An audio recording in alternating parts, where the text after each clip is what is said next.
बिस्मिल्लाहिर्रहमानिर्रहीम, अस्सलाम वालेकुम। अली सलमान जी टीवी के तमाम नाज़रीन को जी स्पोर्ट्स में खुश आमदेद कहता है, जहां पीर से लेकर जुमेरात तक रोजाना रात 11:05 पर हम इस महफिल को सजाते हैं आपके लिए और बात करते हैं उस दिन खेले जाने वाले मैचेस के हवाले से और साथ साथ उस दिन से जुड़ी खबरों के बारे में। और जिस तरह प्रोग्राम की इब्तिदा में आपने देखा कि जी टीवी जिस टीम का मीडिया पार्टनर है, उस टीम ने कामयाबियों के झंडे गाड़े हुए हैं। इस सिंध प्रीमियर लीग में 3 मुसलसल मैचेस में 3 मुसलसल कामयाबियां इस हैदराबाद बहादुर की टीम के नाम। मुबारक हो जी टीवी की तमाम मैनेजमेंट को, मुबारक हो जी टीवी के तमाम सपोर्टर्स को और तमाम वेल विशर्स को कि जिस तरह से हैदराबाद बहादुर इस टूर्नामेंट में खेल रही है, एक बहादुरों की तरह खेलती हुई और लड़ती हुई नजर आ रही है। पहले मैच में 31 रन से कामयाबी हासिल की, दूसरे मैच में 10 विकेटों के एक बड़े मार्जिन से कामयाबी हासिल की और आज जो मैच खेला गया उसमें 7 विकेटों के बड़े मार्जिन से मीरपुर खास जैसी टाइगर जैसी मजबूत टीम को शिकस्त से 2-4 किया। इसके लिए हैदराबाद बहादुर की जो मैनेजमेंट है, जो उनके ओनर हैं एजाज आलम साहब, जो हेड कोच है मिसबाउल्लाह का, बैटिंग कंसल्टेंट है एजाज अहमद जूनियर साहब, और इसके साथ साथ जो बॉलिंग कोच हैं समीउल्लाह नियाजी, कप्तान अनवर अली और पूरी जो टीम है, पूरी टीम एफर्ट है, उसको सबको बहुत बहुत मुबारकबाद कि बड़ी ज़बरदस्त जो है वो इनकी जानिब से परफॉर्मेंस सामने आ रही है। और इस वक्त पॉइंट्स टेबल पे जो है वो हैदराबाद बहादुर हमें टेबल टॉपर की सूरत में नजर आ रही है। इस मैच के हवाले से, इस टूर्नामेंट के हवाले से बात करेंगे, लेकिन सबसे पहले प्राइम का फॉर्मेट आज की टॉप स्टोरीज। आलमी इवेंट के लिए अब पाकिस्तान टीम में तब्दीली का वक्त नहीं। पीसीबी को तीनों फॉर्मेट का एक कप्तान अनाउंस करना चाहिए ताकि एक कप्तानी की लड़ाइयाँ खत्म हो जाए। शाहिद आफरीदी। एक कप्तान अनाउंस करना चाहिए ताकि एक कप्तान की लड़ाइयाँ खत्म हो जाए कि एक कप्तान अगर बन रहा है तो उसको ये अनाउंस कर देना चाहिए पीसीबी को कि ये 2 साल के लिए या 3 साल के लिए, ताकि ये लड़ाई तो सबसे पहले खत्म हो जाए। अंडर 19 वर्ल्ड कप के सुपर 6 राउंड में पाकिस्तान ने आयरलैंड को 3 विकेटों से शिकस्त दे दी। आईसीसी ने विमेन T20 रैंकिंग जारी कर दी। रैंकिंग में टॉप 10 बैटर में कोई पाकिस्तानी खिलाड़ी शामिल नहीं।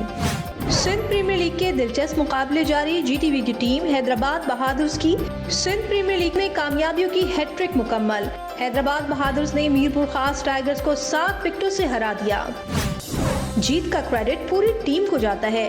मेरी कोशिश है कि टीम की कामयाबी में अपना किरदार अदा करूं। मोहम्मद अली। प्लान बस यही था कि टॉप ऑफ स्टंप ज़्यादा से ज़्यादा बॉलिंग करें और उसके अलावा साथ वेरिएशंस को ज़रूर इंक्लूड किया जाए। कुलदीप यादव दूसरे टेस्ट में मददगार साबित हो सकते हैं। रोहित शर्मा दूसरे टेस्ट में 4 स्पिनर्स के साथ मैदान में उतरे। अनिल कुंबले। भारतीय कप्तान रोहित शर्मा तकरीबन 37 साल के हो चुके हैं और वो अपने बेहतरीन दौर से गुजर चुके हैं। Jeffrey boycott.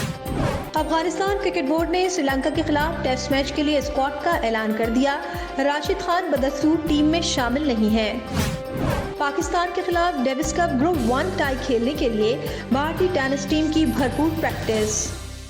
जनाब, ये थी आज की टॉप स्टोरीज और आपने टॉप स्टोरीज में देखा जिस तरह हमने बात की हैदराबाद बहादुर की हैट्रिक के हवाले से, वही साथ साथ आज अंडर 19 में पाकिस्तान ने आयरलैंड को भी 3 विकेटों से शिकस्त दिए। तो आज का दिन जो है वो क्रिकेट के हवाले से बिलखुसूस बड़ा ज़बरदस्त रहा कि जहाँ पे जो है फतूहात भी हासिल हुई हैं आपकी फेवरेट टीमों को। इस वक्त मेरे साथ टेलीफोन लाइन पर मौजूद हैं पाकिस्तान क्रिकेट का एक बड़ा नाम, डोमेस्टिक क्रिकेट का एक बड़ा नाम। पाकिस्तान के लिए वो कम खेले लेकिन एक ऐसे दौर में पाकिस्तान के लिए खेले जब पाकिस्तान का जो बैटिंग पावर हाउस था वो एक से बढ़कर एक खिलाड़ियों पर मुश्तमिल मिलता, इसलिए शायद इनको इतने मौके खेलने के नहीं मिल सके। लेकिन डोमेस्टिक क्रिकेट का एक बड़ा नाम है, टेक्निकली बड़े साउंड बैट्समैन, प्रूवन कोच है जनाब। इनकी कोचिंग में सेंट्रल पंजाब ने जो अब से 2-3 साल पहले जो है वो कायद आज़म ट्रॉफी जीतने का एजाज भी हासिल किया। और जिस तरह हम हैदराबाद बहादुर की कामयाबियों की बात करते हैं कि पहले मैच में 31 रन, दूसरे मैच में 10 विकेटें, तीसरे मैच में 7 विकेटों से फतूहात, जो हैदराबाद बहादुर की बैटिंग है उस बैटिंग को संभालने के जिम्मेदार हैं उनके बैटिंग कंसल्टेंट इस वक्त मेरे साथ टेलीफोन लाइन पर मौजूद हैं एजाज अहमद जूनियर साहब। शो में खुश आमदेद कहते हैं।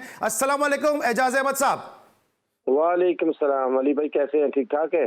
मैं बिल्कुल ठीक ठाक हूं और जीटीवी का हर कारकुन, जीटीवी के मैनेजमेंट का हर बंदा, जीटीवी से मोहब्बत करने वाला वेल विशर, आज सब बहुत खुश हैं कि हैदराबाद बहादुर मुसलसल माशाल्लाह 3 मैचेस जीत चुकी है, पॉइंट्स टेबल पे टॉप पर है। आपकी खुशी का क्या आलम है? सर सबसे पहले तो बिल्कुल जीटीवी को मुबारक हो और पूरी हैदराबाद बहादुर को मुबारक हो। माशाल्लाह जबरदस्त क्रिकेट हो रही है और जिस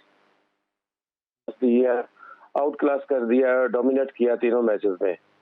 तो all credit goes to the all team players और मैनेजमेंट। एजाज भाई, बड़ी जबरदस्त बैटिंग चल रही है इस वक्त, या टॉप ऑर्डर बड़ा अच्छा परफॉर्म कर रहे हैं और सामने वाली टीम के बॉलर्स को संभलने का मौका ही नहीं दे रहे। जो तीनों विक्ट्रीज जो हासिल की हैं, तीनों बड़ी कन्विंसिंग विक्ट्रीज हासिल की हैं। बतौर बैटिंग कोच क्या प्लान देते हैं आप? देखिए, हेड कोच मिसबा ऑलरेडी सारा स्ट्रेटजी प्लान तो पूरी टीम का बनता है। तो 1-on-1 बिल्कुल मेरा जो रोल है, हम भी एक एक बैट्समैन के साथ बात करते हैं जिस तरह बैटिंग के लिए साजगार है। सबसे जो इम्पोर्टेंट है, ये प्लेयर्स ऐसे हैं डोमेस्टिक में, जैसे सजाद अली है, हसन नवाज है, फैजान है, ये टॉप परफॉर्मर है डोमेस्टिक के। अभी रिसेंटली इन्होंने रीजन लेवल पे भी रन्स किए हैं और प्रेसिडेंट ट्रॉफी जो हो रही है, तो हमने कोशिश यही की थी कि ये प्लेयर्स हम पिक करें जो डोमेस्टिक सर्कल पे परफॉर्मेंस दे रहे हैं। तो यही मेरा ख्याल है कि एक टीम को बूस्ट अप करने के लिए है कि ये हमें ऊपर से बहुत अच्छा स्टार्ट मिल रहा है। तीनों मैचेस में इन्होंने डोमिनेट किया है बैटिंग में, और भी सजाद अली अच्छा खेला है, पहले ओवर से स्टार्ट कर दिया है। तो प्लान भी यही देते हैं कि 6 ओवर का कम से कम फायदा तो उठाए। ठीक है, और जिस तरह से आप बात कर रहे हैं कि जो हमारा जो ओपनिंग पेयर है वो बड़ा अच्छा परफॉर्म कर रहा है, उसका अगर फैजान आ जाते हैं, फिर सलमान आगा आ जाते हैं, तो ये जो प्लान तरतीब देते हैं मिसबा, यकीनी तौर पे जो इसके हैदराबाद बहादुर के हेड कोच हैं, फिर आपका बड़ा इंपॉर्टेंट रोल है, फिर समीउल्लाह नियाजी जिस तरह बॉलिंग में मेहनत कर रहे हैं, ओवरऑल आप इस जो प्लेयर का आपके पास बंच है, इसको किस तरह से एनालाइज करेंगे? कितना potential as a proven coach आप देख रहे हैं? देखिए, अभी rest of the other opportunity नहीं मिली प्रॉपर, जैसे नियाजी है, इरफान खान नियाजी है, या दूसरे भी 2-3 बैट्समैन रन्स कर रहे हैं। और जैसे पहले 1-2 मैचों में लो स्कोरिंग मैचेस हुए हैं और उन्होंने 1 या 2 आउट हुए हैं और चेज कर लिया। तो मेरा ख्याल जितने भी है, अभी अनवर अली की प्रॉपर बैटिंग नहीं आई, तो हमारे पास मेरा ख्याल है कि जो नीचे लोअर ऑर्डर है वो भी इस काबिल है कि वो मैच फिनिशर है। अनवर अली आपको पता है डोमेस्टिक में और फ्रेंचाइज क्रिकेट में खेल चुके हैं, ठीक है, भी खेल चुके हैं, तो मैच वो भी एक मैच विनर है। और दूसरा अभी जहांदाद बिल्कुल नया प्लेयर है, पिंडी से खेला है, उसने भी डोमेस्टिक लेवल पे बहुत सारे मैचेस ऐसे हैं कि जो मैच फिनिश किया है, तो अभी उनकी बैटिंग भी नहीं आई। तो इंशाल्लाह उम्मीद की जा रही है कि अभी जो नेक्स्ट 1-2 मैचेस है, कुछ बेंच पे दूसरे लोग बैठे हैं, उनको भी कोशिश करेंगे, जैसे मिसबा का प्लान है कि उनको भी अपॉर्चुनिटी देनी चाहिए। लेकिन जो ही हम इंशाल्लाह को मैच हम फाइनल करते हैं कि हम टॉप पे हैं, तो इंशाल्लाह हम दूसरे लड़कों को भी जरूर मौका देंगे इसमें। इंशाल्लाह मौका देंगे, और यकीनी तौर पे आप लोग सब मुबारकबाद के मुस्तहिक हैं, हैदराबाद बहादुर के जो ओनर हैं जाजेब आलम साहब और पूरे इंटायर मैनेजमेंट। लेकिन जाते जाते आखिरी मेरा सवाल है, एजाज भाई, आपको याद है आज 30 जनवरी है, और 30 जनवरी आपकी जिंदगी में बड़ी अहमियत का हामिल है, आपको याद है ये दिन? 30 जनवरी ये चले मैं आपको बताता हूँ आज मेरी एजाज भाई, टीम जीती है, ये मुझे याद रहेगा। सर मैं ये बताता हूं आपको कि आज 30 जनवरी को आपने अपने कैरियर का आखिरी लिस्ट ए का मैच खेला था 2011 में 30 जनवरी को, और उस मैच में बाबर आजम ने 78 रन स्कोर किए थे। अच्छा, वो इतनी पुरानी यादें अब मेरा ख्याल भूल गई हैं अभी, क्योंकि मेरा जो है फिलॉसफी डिफरेंट किस्म की हो गई है, अब कोचिंग में आ गया हूँ, तो वो तो एज ए प्लेयर था ना, वो उस वक्त याद रखते थे। बिल्कुल तो सही। अभी ये सूरत हाल है। लेकिन हमें आपके परफॉर्मेंस याद है एजाज भाई कि आप बड़े जबरदस्त बैट्समैन थे डोमेस्टिक के, और इस तरह आप कोचिंग के हवाले से काम कर रहे हैं, जिस तरह आप सेंट्रल पंजाब को जितवाया, जिस तरह आप अभी हैदराबाद बहादुर के लिए इस तरह आप परफॉर्म कर रहे हैं, definitely credit goes to you के पाकिस्तान क्रिकेट बोर्ड को भी इस तरह के कोचेस की तरफ देखना चाहिए और इनसे इस्तेफादा जो है वो करना चाहिए। Thank you so much Aijaz Ahmed junior साहब, आप हमारे साथ मौजूद बहादुर की इस परफॉर्मेंस को एनालाइज करने के लिए हमें आपके इंतहाई मशकूर हैं कि आज मैच भी खेला हैदराबाद बहादुर ने, उसके बावजूद आपने वक्त निकाला जी स्पोर्ट्स के लिए। इससे लेंगे हम एक ब्रेक, और जब ब्रेक के बाद वापस आएंगे तो मजीद क्रिकेट के हवाले से बात करेंगे एक जबरदस्त गेस्ट के साथ। मिलते हैं एक छोटे से ब्रेक के बाद।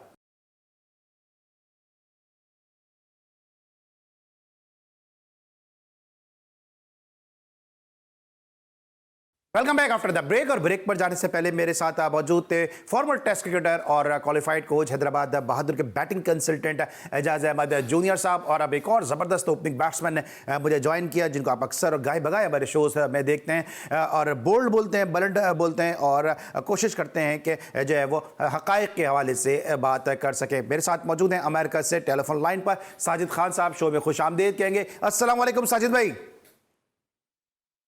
वालेकुम सलाम। ग्रेट अली सलमान भाई, खैरियत से? तमाम जीटी देखने वालों को अस्सलाम वालेकुम। वालेकुम अस्सलाम। आपसे गुफ्तगू का आगाज़ करेंगे सर, लेकिन इससे पहले शाहिद खान आफरीदी ने आज गुफ्तगू की है मीडिया के कुछ नुमाइंदों से और कैप्टनसी के हवाले से उन्होंने लबकुशाई की है। क्या कहा है, पहले वो सुनते हैं। इस वक्त जो है पाकिस्तान टीम को अब कोई चेंजेस ना करें, एक कॉम्बिनेशन बनाए और उसी को एक तो पहले एक कप्तान अनाउंस करना चाहिए ताकि कप्तान की लड़ाइयाँ ख़त्म हो जाए कि एक कप्तान अगर बन रहा है तो उसको ये अनाउंस कर देना चाहिए पीसीबी को कि ये 2 साल के लिए या 3 साल के लिए, ताकि ये लड़ाई तो सबसे पहले ख़त्म हो जाए। साथ में दूसरा, मैं समझा किसी को वाइस कप्तान बनाने की ऐसी ज़रूरत नहीं। हाँ, मौके पे जहाँ नज़र आ रहा हो कि कप्तान नहीं होगा तो एक लड़का, ताकि वाइस कप्तानी की रेस भी ख़त्म हो जाए। कॉम्बिनेशन हमारे पास लड़के हैं, प्लेयर्स हैं, टैलेंट काफ़ी है, इनको ज़्यादा चेंजेस ना करें, एक कॉम्बिनेशन बना के उसको कैंप्स लगाएं और सीधा मुझे नहीं समझ आता इशू कि इसमें इशू है किधर, लेकिन हमें ऊपर एक नंबर, जैसे बाबर ऐसा प्लेयर है कि जो नंबर ओपन भी खेल सकता है, नंबर 3 भी खेल सकता है। रिजवान को अगर नीचे इशू है ठीक है, रिजवान ऊपर ठीक है, लेकिन हमें ऊपर एक तगड़ा बैट्समैन चाहिए, जैसे फ़खर किस्म का बैट्समैन हो या साइम अयूब, अल्लाह करे वो फॉर्म में हो दोबारा, काफ़ी टैलेंट नज़र आता है। तो इस तरह का एक प्लेयर हमें ऊपर टैलेंटेड है, नो डाउट। आजम की अगर आपने बात की या साइम अयूब की बात की, सारे बड़े टैलेंटेड बच्चे हैं ये, और यही हमारा फ्यूचर है। इनको कितना टाइम देना है, ये एक पूरा प्लान सिलेक्शन कमेटी के पास होना चाहिए हर प्लेयर का, सिर्फ 1-2 प्लेयर का नहीं, सारे प्लेयर्स का, जितने भी सेंट्रल कॉन्ट्रैक्टेड प्लेयर्स हैं कि किनको कितना अरसा खिलाना है, कौन सी सीरीज़ खिलानी है और किनको कितना रेस्ट कराना है। हम प्लेयरों को कंटिन्यू, चाहे मैं हारिस रऊफ की बात करूँ या शाहीन की बात करूँ या दूसरे तीसरे बाबर की बात करूँ, रिजवान की बात करूँ, ये ना हो हमारे पास कि हम इनको रेस्ट दे दे तो हमारे पास पीछे प्लेयर और हम ये लोग यार हमारे पास शाहीन नहीं था, नसीम शाह को जैसा भी लोग याद करते हैं कि वो वर्ल्ड कप में नहीं था या अभी सीरीज में नहीं था। जब तक आप अपनी बेंच को स्ट्रॉन्ग नहीं करेंगे, आप इसी तरह स्ट्रगल करेंगे। नाज़रीन, आपने शाहिद खान आफरीदी की मीडिया से गुफ्तगू सुनी, उसमें उन्होंने कहा कि कप्तान जो है वो अनाउंस कर देना चाहिए, तीनों फॉर्मेट्स के लिए एक ही कप्तान अनाउंस करना चाहिए और जल्द से जल्द अनाउंस करना चाहिए ताकि कप्तानी की लड़ाइयाँ जो हैं वो ख़त्म हो सकें। साजिद खान साहब मेरे साथ टेलीफोन लाइन पर मौजूद हैं अमेरिका से। साजिद भाई से पूछेंगे, साजिद भाई सबसे पहले तो बताएंगे इस आप कॉन्सेप्ट से मुत्तफिक हैं कि एक ही कप्तान जो है वो तीनों फॉर्मेट में होना चाहिए? क्योंकि मैं इतने अर्से से क्रिकेट कवर कर रहा हूँ, बहुत सारे international player, test cricketer, legendary player मेरे शोज़ में भी आए, उनसे मेरी गुफ्तगू भी होती है। बहुत सारे लोग इस बात से इत्तेफाक नहीं करते हैं कि तीनों फॉर्मेट में एक ही कप्तान होना चाहिए क्योंकि बड़ा प्रेशर उससे कप्तान पर आ जाता है। अली सलमान, बहुत शुक्रिया। बहुत ही इंपॉर्टेंट प्रेस कॉन्फ्रेंस कर रहे थे शाहिद आफरीदी 2011 में वर्ल्ड कप की क़यादत करने जा रहे थे इंडिया में। एक दिन पहले इजाज बर्डन को कप्तान अनाउंस किया था 2011 में, और पाकिस्तान की दुनिया की तमाम टीमों के कप्तान अनाउंस कर दिए गए थे। एक दिन पहले इजाज अहमद साहब ने शाहिद आफरीदी को कप्तान अनाउंस किया और एक दिन पहले सलीम सौदे जिनके साथ जा रहे थे उन्होंने जो उसको फास्ट बॉलर थे, जो आपने देखा होगा बहुत ही इंपॉर्टेंट बॉल थे और वो मेरे जहन में नहीं आ रहा, उनका फाटा सा ताल्लुक था जिन्होंने हैट्रिक भी बनाई थी, तो उनकी मैटर चैनल में ब्रेक की थी जुनैद की। तो बात ये हो रही है, शाहिद आफरीदी बात कर रही, कप्तान का मसला आज से नहीं है। 2011 में मेरे ख्याल में हफीज कप्तान था, सारे लड़के शाहिद आफरीदी के साथ चले गए।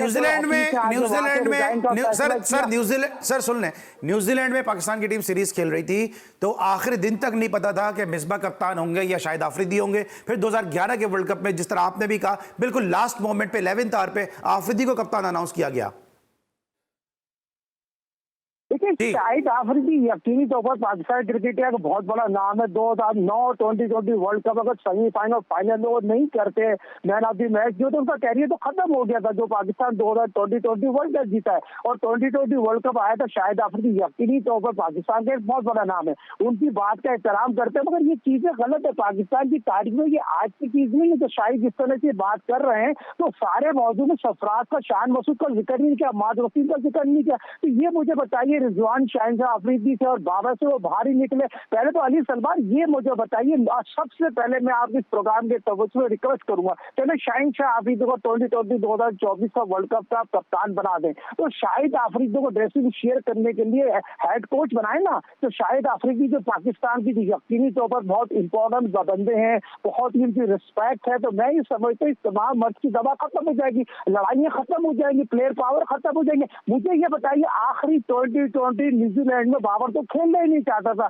तो मैनेजमेंट ने क्यों खिलाया आखिरी 2020 बाबर को? और बाबर जिसने 12 रन बनाए, 2 कैच छोड़े। तो मुझे पहले बताइए, प्लेयर पावर तो है ना, तो ये तमाम चीजें कब तक खत्म होगी, कब तक सही होगी, ये मैं बताने से दुरुस्त हूँ। जब तक कोई स्ट्रॉन्ग मेंबर नहीं आएगा, तो शाहिद अफरीदी के यकीनी तौर पर दामाद कप्तान बने हुए सूसर को फ्रंट पे आना चाहिए, टीम को सुधारना चाहिए। शाहिद अफरीदी कोई आम बंदा नहीं, इसने प्रेस कॉन्फ्रेंस की, आज जिस तरह मीडिया में आगे बात की, तो तमाम सोशल मीडिया, तमाम चैनल खबर को सराया, बताया। शाहिद अफरीदी साजिद भाई, मैंने सवाल ये किया था कि क्या तीनों फॉर्मेट में एक ही कप्तान होना चाहिए? देखिए, होना चाहिए एक कप्तान। जो सरफराज अहमद थे, सरफराज अहमद से अच्छी कोई चॉइस थी। फिर बाबर को आपने 4 साल कप्तान बनाया, फिर बाबर ने 4 साल में प्लेयर पावर निभाई, अपनी दोस्तियां निभाई। तो पावर आप शान मसूद यकीनी तौर पर बहुत टैलेंटेड खिलाड़ियों से अच्छी कप्तानी की है, उसको आप अंडरस्टिमेट नहीं कर सकते। उसको क्वार्टर वाली स्टूडियो में बिठा के बैठ दिया। अब अगर यहाँ पर आपकी एक बात से मैं इत्तेफाक करते चलूँ, एक निशानदेही करते चलूँ, वेस्ट इंडीज और ऑस्ट्रेलिया का टेस्ट मैच जो 27 साल बाद और वेस्ट इंडीज टेस्ट मैच जीती है, जोसेफ ने उनकी यकीनी तौर पर वेस्ट इंडीज को जीत की शक्ल में आउटस्टैंडिंग बॉलिंग की 7 विकेटें ली हैं। तो पाकिस्तान दोनों टेस्ट मैच जीत सकता था। नाकस कारकर्दगी आपके बैट्समैनों की, आपके बॉलरों की, फिर आपके फील्डरों की, जिसकी वजह से पाकिस्तान 24 साल बाद टेस्ट सीरीज में जीता। इसी तरह शाहिनशाह अफरीदी प्राइवेट लीग में कप्तानी करते हैं, हमको पाकिस्तान की कप्तानी दे देते हैं, उसके बाद प्राइवेट लीग में तो अच्छा सर, मैं सवाल को रिफ्रेश कर लेता हूं। सर मैं सवाल को रिफ्रेश कर लेता हूं। अभी आप मुत्तफिक हैं शाहिन अफरीदी के स्टेटमेंट से कि तीनों फॉर्मेट में एक ही कप्तान होना चाहिए। जब तीनों फॉर्मेट में एक ही कप्तान हो, तो क्या आप ये समझते हैं कि शाहिन अफरीदी की फिटनेस के लिए आप भी कई दफ़ा मेरे शो में बात कर चुके हैं, और दीगर जो शोज है जहाँ पे हक और सच की बात होती है, वहाँ पे भी आप जो है वो ये बात कर चुके हैं कि शाहिन अफरीदी जो है वो फिट नहीं है। तो क्या अगर तीनों फॉर्मेट में एक ही कप्तान हो, तो क्या शाहिन अफरीदी तीनों फॉर्मेट में कप्तान होना चाहिए, या फिर अगर शान मसूद का तीनों फॉर्मेट में एक ही कप्तान होना चाहिए? फिर एक कप्तान वो कौन है जो तीनों फॉर्मेट में फिट इन हो सकता है? देखिए, अली सलमान, शाहिद अफरीदी ने जो बयान दिया, 1 साल तक तो आपकी जो टेस्ट मैच है ना, ओडीआई, ये सिर्फ 2020, आप 2020 में फोकस करते हैं, 2020 से बाहर निकले मेरे भाई। 2024 में तो आपकी टेस्ट सीरीज नहीं है, वनडे सीरीज नहीं है। तो शाहिद अफरीदी जो बयान दे रहे हैं, मैं ख्याल में उनको यही नहीं पता, हम तो 2020 पे, तो शाहिद ने बहुत समझ का बयान दिया। शाहिद को जिसने भी बताया तो उसने यही बताया 2020 है। तो अभी तो आपको शाहिनशाह अफरीदी जो, देखिए सर, वो तो कह रहे हैं ना, वो तो कह रहे हैं तीनों फॉर्मेट में एक ही, सर वो तो ये कह रहे हैं कि तीनों फॉर्मेट में एक ही कप्तान होना चाहिए। मेरा आपसे सवाल ये है कि तीनों फॉर्मेट में फिर वो एक कौन है जो कप्तान होना चाहिए? क्योंकि शाहीन की फिटनेस के लिए आपने कई दफा बात की है, और भी कई क्रिकेटर बात करते हैं कि टेस्ट मैच में वो फिट नजर नहीं आ रहे, उनका पेस कम हो गया, शान को T20 खिलाना नहीं चाहते। तो फिर कौन है जो तीनों फॉर्मेट में एक ही कप्तान हो? सरफराज अहमद। सरफराज अहमद से अच्छी कोई चॉइस नहीं है अगर आप उसको खिलाएं, क्योंकि 1 साल से आपने 2020 है। और शान मसूद की बात की, लास्ट प्रिंसेस ट्रॉफी के मैच में उसने 40 रन बनाए थे, और पाकिस्तान जो प्रिंसेस ट्रॉफी हो रहा था गिलाकॉन से, उसमें यूपीएल कॉम्प्लेक्स में आउटस्टैंडिंग खेलना है, क्योंकि शान कोई कंडीशन नहीं करते, शान को ये समझते नहीं है। शान बाई बर्थ कप्तान बन सकता है, उसमें तमाम टैलेंटेड वो सलाहियतें हैं जो एक अच्छे कप्तान में होती है, मगर शाहिनशाह अफरीदी को आप जबरदस्ती कप्तान नहीं बना सकते, क्योंकि शाहिनशाह अफरीदी को आपने अब बना दिया है, क्योंकि आपको टाइम नहीं है। तो पाकिस्तान सुपर लीग है, फिर आपकी तमाम उन लोगों के फ्रेंचाइज में तमाम लड़के कप्तानी कर रहे हैं ना, पाकिस्तान सुपर लीग में आपको नजर आ जाएगा बेस्ट कप्तान कौन है। सर चलिए, तो T20 हो गई, सुपर लीग हो गई, लेकिन मेरा फिर वही सवाल है कि आप ये कह रहे हैं कि सरफराज को तीनों फॉर्मेट में कप्तान होना चाहिए। चले, सरफराज का नाम हम रख लेते हैं कि तीनों फॉर्मेट में होना चाहिए, लेकिन क्रिकेट बोर्ड उनको खिलाने को तैयार नहीं है, और खबरें भी आ रही हैं कि जो गैर मुसद्दिक़ा हैं खबरें कि सरफराज जो है वो शायद शिफ्ट होने का सोच रहे हैं, और सरफराज ने इसकी तरदीद भी कर दी है। इस मौजूद पर ज़रा मजीद बात करेंगे, साजिद खान साहब के पास बहुत सारे इंसाइट होती हैं, उनको भी अपने नाज़रीन के साथ शेयर करेंगे एक छोटे बाद।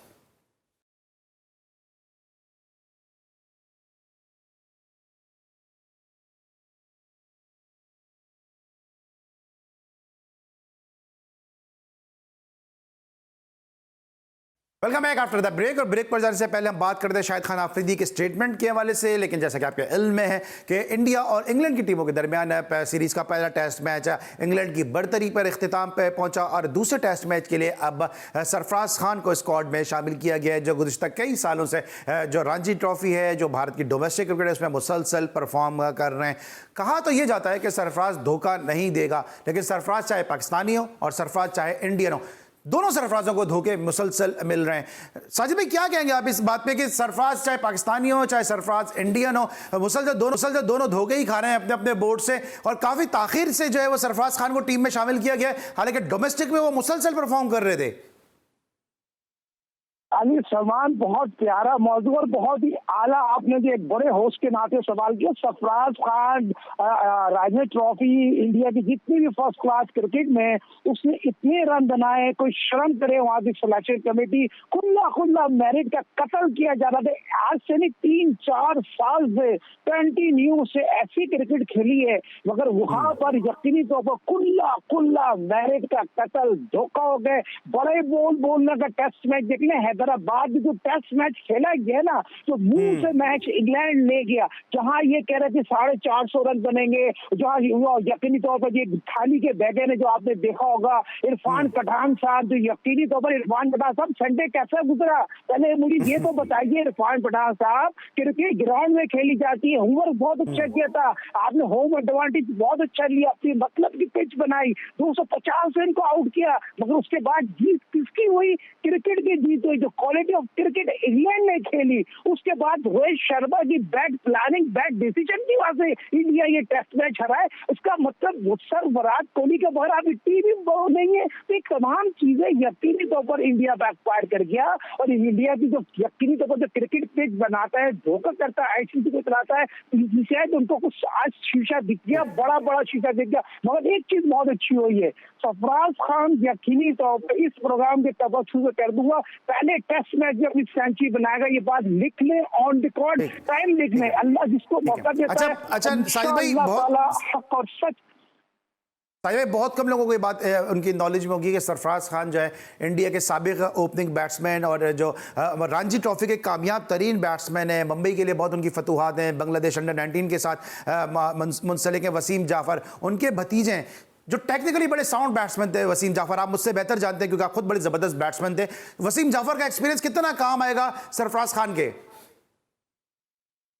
देखिए बहुत काम पाएगा। और आपने यकीनी तौर पर निशानदेही, यकीनी तौर मेमोरी आप पीछे ले गए, तो ये लोगों को नहीं पता था मेहनत अजमत। यकीनी तौर पर ऐसे तो सरफराज नहीं आया, वसीम ने बड़ी मेहनत की है। वसीम जिस तरह को लेकर रणजी ट्रॉफी आसान क्रिकेट नहीं होती थी, जिस तरह वसीम को उन्होंने आने नहीं दिया, वसीम ने भी बहुत ज्यादा मेहनत की, मगर सरफराज ने नामुमकिन को मुमकिन बनाने की कोशिश की। अल्लाह करे उसको मौका पूरा मिले और किस्मत उसके साथ हम दुआ दुए सरफराज खान के लिए। और यकीनी तौर पर बॉल बैठ के देखा जो खेलता है, जो उसकी फिटनेस है, उसकी फिटनेस गवास्कर साहब ग्राउंड में देखी जाती है। आप बहुत ज्यादा तनकीद करते हो उस बच्चे पे, और ये तनकीद इंशाअल्लाह ताला मुंह से जवाब देगा, अपने बल्ले से जवाब देगा ग्राउंड में वो।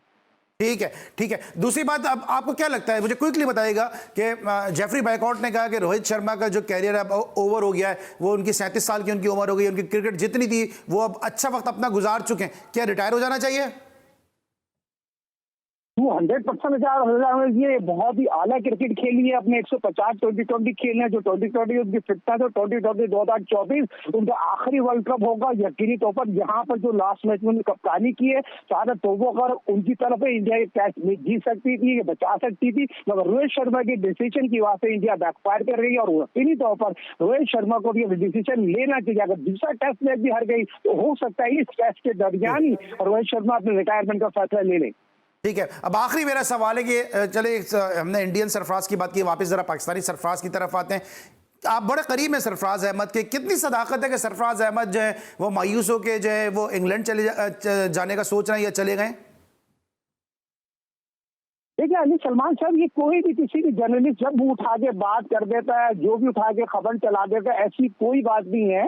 सरफराज सच्चा पाकिस्तानी है, कहीं नहीं जाएगा, प्याला उधर की चाय पिएगा, गफन दौर में ही रहेगा और पाकिस्तान में उसने खिदमत की है और पाकिस्तान की क्रिकेट में बढ़ चढ़ के नजर आएगा। जिस तरह के क्रिकेटर, जैसे मैंने आपको बात की, सरफराज पाकिस्तान में रहेगा, कराची में रहेगा, बफर जोन में रहेगा, प्याला उधर की चाय पिएगा। पाकिस्तान नव एडिशन जो कोयटा की कप्तानी कर रहा है, ऑस्ट्रेलियन कप्तानी करेगा और एक अच्छी टीम उसको मिली है बड़े अरसे बाद। तो नव एडिशन, चौथा एडिशन उसने जिताया था, 9 एडिशन जिताएगा, उसकी भी ख्वाहिश है। देखे दिल जरूर टूटा है, मेरिट का कत्ल हुआ है, नाम साफ ही हुई है। आप यकीन माने, पहले टेस्ट में दूध में मक्खी की तरह आपने निकाल के बाहर फेंक दिया। प्रोफेसर हफीज साहब का ऑन रिकॉर्ड बयान मौजूद है, एक इनिंग की बयान पे हम कैसे ड्रॉप कर सकते हैं। कैसे ऐसी गेटेंसी आ गई, रिजवान को आपने टेस्ट मैच खिला दिया, प्लेयर पावर यकीन के ऊपर नजर आई, शान मसूद को खिलाना चाहता था। तो ये सारी चीजें यकीनी तौर पर खुल्ला मेरिट कत्ल ना करें, मगर जो भी कुछ होगा पाकिस्तान से बढ़कर कोई चीज नहीं है, पाकिस्तान में रहेगा। जो भी अल्लाह ने उसको मौका दिया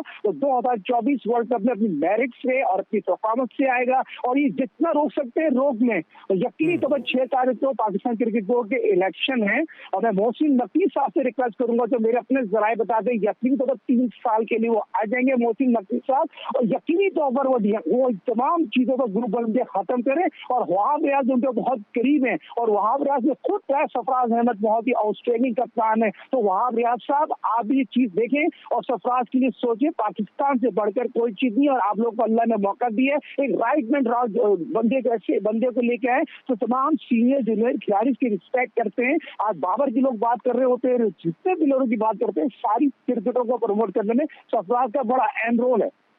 ठीक है, लेकिन आप कह रहे हैं कि खबरों में सदाकत नहीं है। बड़े काबिल मोहतरम है हमारे साफ़ी, वो अपनी खबर पे कायम है, वही कह रहे हैं कि जी मैं अपनी खबर पे कायम हूँ कि सरफराज जो है वो वाइंड अप करके जो है वो दिल बर्दाश्त होकर जो है वो चले गए। अली सलमान नहीं जाएगा, क्यों जाएगा? आप मुझे बताइए, अब अपना घर छोड़ के, अपना शहर छोड़ के क्यों जाएगा?